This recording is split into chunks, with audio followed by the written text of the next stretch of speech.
आप सबको फिर निवेदन करेंगे, रोग, बीमारी, तकलीफ, कष्ट, या फिर कहीं रुपया पैसा अटक गया हो, नहीं निकल रहा हो, किसी व्यक्ति से कोई काम करवाना है, वो काम नहीं कर रहा, कोई फाइल आगे नहीं बढ़ रही है, कोई कार्य अटक रहा है, तो एक जल के पात्र में जल भरकर 5 बेलपत्री शिव जी को समर्पित कर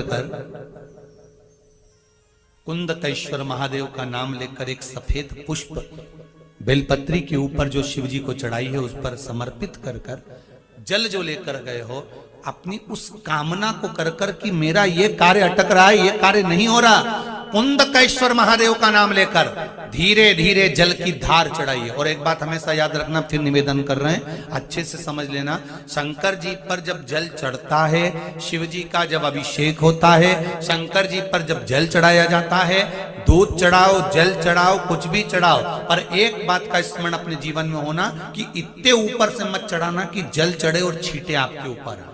बहुत ध्यान दीजिएगा।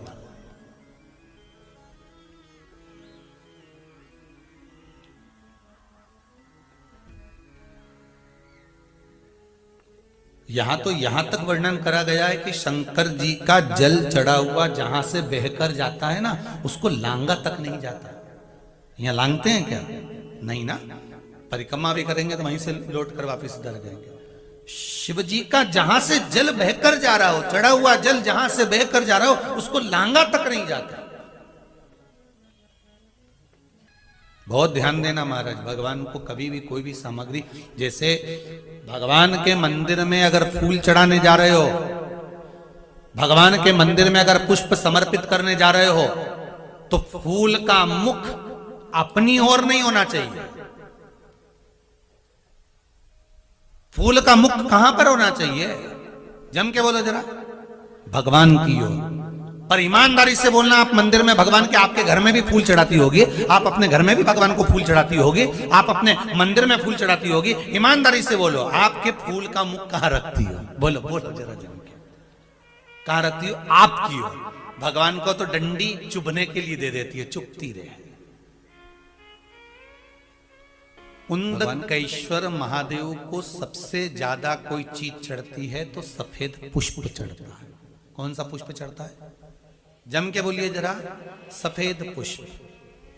और बहुत अच्छे से ध्यान रखिएगा, कभी आपको अगर मौका मिले जीवन में और आपके यहां अगर सफेद फूल ज्यादा आ जाता हो, तो 12 महीने शिवरात्रि आती है 12 महीने शिवरात्रि आती है। आप किसी कामना से अगर शंकर जी की आराधना कर रहे हैं, या आप शिवरात्रि पर व्रत करें ना करें, 12 महीने शिवरात्रि आती है। आप प्रयास करना, एक कामना कर शंकर जी के शिवलिंग का और शंकर जी की जो जलाधारी है उसका, शाम के समय, प्रदोष के समय पर, शिवरात्रि के दिन सफेद पुष्प की पंखड़ियों से शिव का श्रृंगार करना प्रारंभ कर दीजिए। जिस मंदिर में कोई नहीं जाए, उस मंदिर में जाकर आप शिव का श्रृंगार करिए, श्रृंगार करो। आप दूसरा सोमवार आएगा, दूसरा शिवरात्रि आएगी ना, दूसरी महीने की जब शिवरात्रि आएगी, तो आपको मालूम पड़ेगा कि आपने शंकर का जो पुष्प का श्रृंगार करा था, श्वेत पुष्प की पत्तियों का, सफेद फूल की पत्तियों का, कुंदकेश्वर महादेव के नाम से जो श्रृंगार करा था, उसका लाभ क्या हुआ। एक माता ने तो बड़ा सुंदर भाव लिखा है कि हमारे, अब पत्र ढूंढना पड़ेगा, कि हमारे घर के पास में मंदिर था, उस मंदिर का कुछ नाम नहीं था। जिसने भी शिवाय नमस्तुभ्यम, प्रयास करा करो।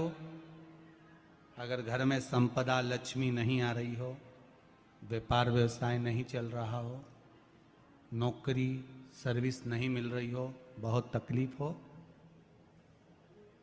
7 बेलपत्री केसर को घिसकर चंदन बनाकर बेलपत्री पर, बीच वाली पत्ती पर ओम लिखना है।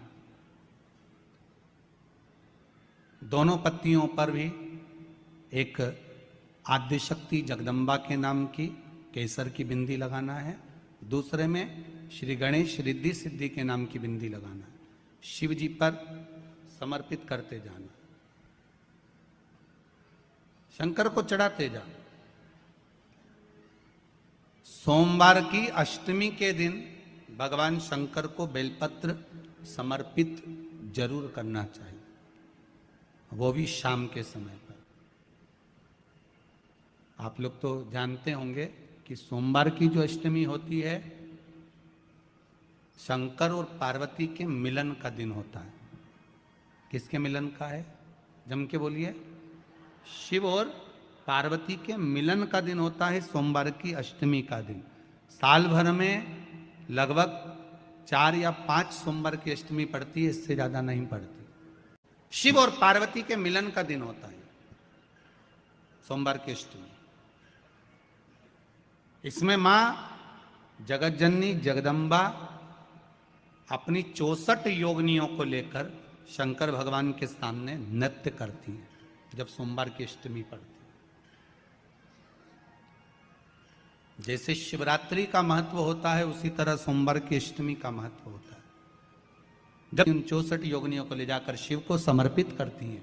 शंकर भगवान की कथा कहती है सोमवार की अष्टमी पड़ने वाले दिन अगर बेलपत्र पर केसर का भाग लगाकर ओम लिखकर केसर का ही तिलक लगाकर मां आदिशक्ति गणेश जी रिद्धि सिद्धि के नाम से 7 बेलपत्र शिव को समर्पित कर कर लाल वस्त्र में उसको बांधकर, जिसका व्यापार व्यवसाय या नौकरी सर्विस नहीं हो, बहुत कष्ट चल रहा हो, बहुत जिंदगी में दुख चल रहा हो, उसको 2-1 महीना रख कर देखो, बाबा लाइन लगा देगा आपकी संपदा की ओर, आपका हाथ पकड़ देगा।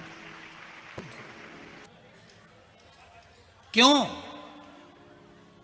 3 चीजें हमें किसी की नहीं चाहिए।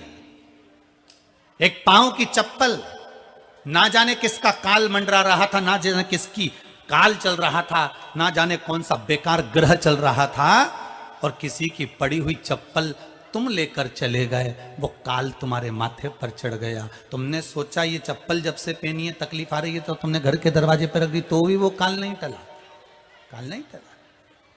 कई लोग कहते हैं हमारी चप्पल चली गई तो हम क्या करें, इसलिए हम दूसरे की ले गए। हम क्या करें उसमें? ले जाओ, मना नहीं है, आपका मन पड़े आप तो पूरे मोहल्ले की ले जाओ। कथा जब पूरी हो जाए ना तो ये ग्राउंड में बहुत सारी चप्पल पड़ी मिलेगी, तुमको देखना हो, ढेर सारी, तुम्हारी मर्जी पड़े, तुम बोरा लाओ उन्हें भर के ले जाओ, मना नहीं है। पर नीची है किसी की चप्पल। और एक मांग का टीका किसी का नहीं चाहिए।